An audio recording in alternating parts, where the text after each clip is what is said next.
در این ویدیو به معرفی و بررسی یه ابزار قدرتمند در تریدینگ ویو خواهیم پرداخت که با استفاده از این ابزار میتونید بازار رو بهتر بشناسید و سیگنال های ورود و خروج دقیقی رو شناسایی کنید. پیشنهاد میکنم ادامه ویدیو رو با بنده همراه باشید.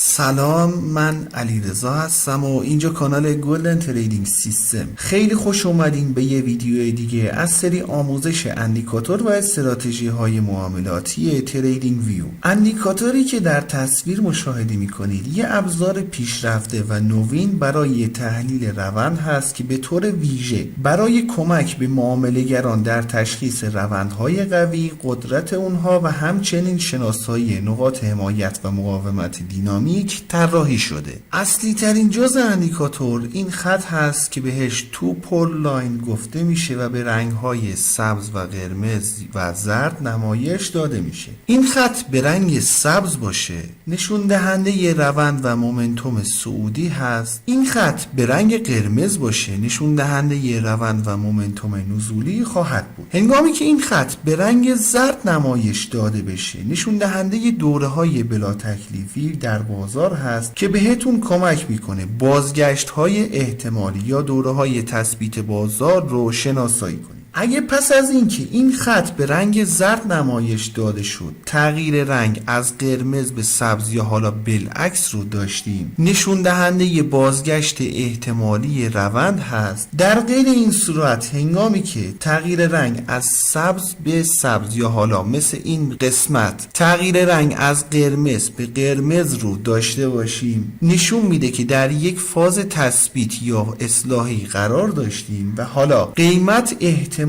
داره در جهت روند قبلی خودش حرکتی رو انجام بده. هنگامی هم که این تغییر رنگ ها معمولا اتفاق بیفته اندیکاتور با یه علامت مثلث نمایش میده که میتونید محل دقیق این تغییر رنگ ها رو متوجه بشین. در نهایت یه سری نقاط سبز و قرمز رنگی بر روی چارت مشاهده میشه که بهش باندهای دینامیک حمایت و مقاومت گفته میشه. در روند صعودی این باندها پایین تر از خط تو پول قرار میگیرند، در روند نزولی بالاتر از این خط قرار میگیرند. از فاصله بین خط تو پول و این باندهای دینامیک میتونید به عنوان سطوح حمایت و مقاومت دینامیک استفاده کنید و در صورتی که قیمت به این باندها برخوردی رو داشته باشه و یه واکنش مناسبی رو مشاهده کردین میتونید ازش برای ورود به معامله در جهت روند اصلی استفاده کنید. همونطور که تا بدین لحظه متوجه شدین این اندیکاتور برای معامله‌گران حرفه‌ای یا مبتدی که به دنبال ابزاری هستند تا روندهای بازار رو شناسایی کرده و در شرایط تغییر روند یا تثبیت قیمت تصمیمات معاملاتی مناسبی بگیرند مفید هست. ولی قطعاً کاربردهای اندیکاتور به این موارد خلاصه نمیشه و با ترکیب این اندیکاتور با سایر ابزارهای تحلیلی تکنیکی میتونید به نتایج فوق‌العاده‌ای برسید. برای انداختن اندیکاتور روی چارت باید وارد سربرگ ایندیکیتورز بشیم. در تب سرچ بار عبارت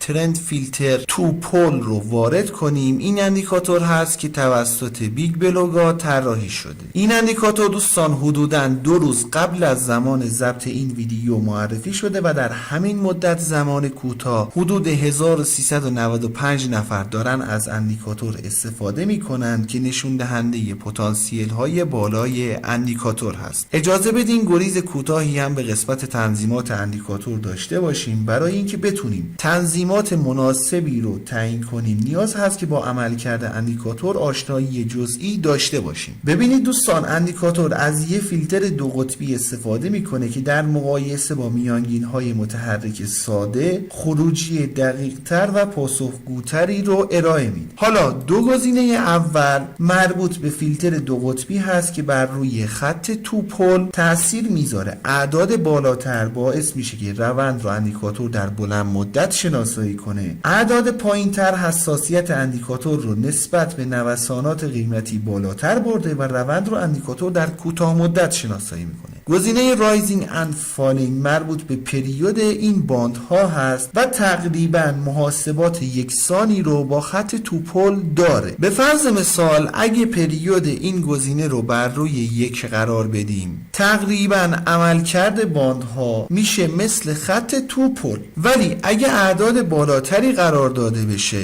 در واقع سعی میکنه یه مقدار تأخیر به این خط توپل اضافه کرده و روند رو در بلند مدت شناسایی کنه. گزینه بعدی هم مربوط به تعیین فاصله بین خط توپل و باندها هست که با توجه به نوساناتی که بازار داره میتونید کم یا زیادش کنید. انشالله که براتون مفید باشه. رو قله میبینمت دوست من.